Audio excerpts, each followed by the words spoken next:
Satu lagi boleh tunjuk yang mana nak buat tu.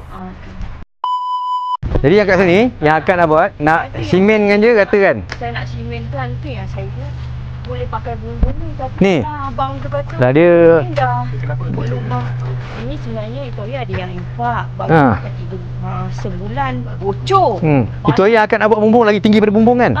Bumbung atas bumbung kan? Ini itu besar. Betul. Okey, Saya tak tahu yang siapa yang itu actually yang masa saya kena ribut dah. Yang dia yang saya turunkan semua tu. Saya dah tahu orang tolong turunkan. Tu yang ini dia dah bantu.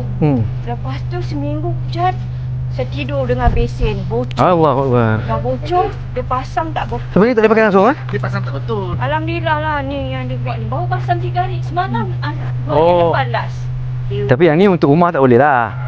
Tapi kata kalau untuk depan ni Saya tak itu. untuk gerai kan dia rasa tak apa kot. Sebab dia elok lagi. Kena tampal-tampal lah kan. Perancangan ajak di hatinya simennya dari mana? Pak Adik ni tanah akak kan? Yang ni saya. Akak ambil tanah mana sempadan ni? Saya nak ikutkan saya sini kan. Yalah, ya. Orang kata tanah reserve ni. Tu nak tahu tu. Sebab nak tahu dia punya sempadan mana kan? Sebab kita kalau kita nak ikhtiarkan biar dalam kawasan kita, so bila dah buat tu tak payah nak tak ada kita pun tak risau. Tapi yang ni boleh alih semua kan?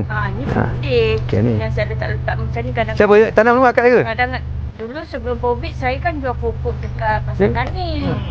Tak apa, nanti saya bincangkan Tok Zam. Kita ikhtiarkan macam mana insya-Allah. InsyaAllah kita akan cuba ikhtiar yang terbaik lah. Sebab ada benda boleh buat kan. Kita tinggal nak permudahkan je. InsyaAllah. Okey kan? Terima kasih. Terima kasih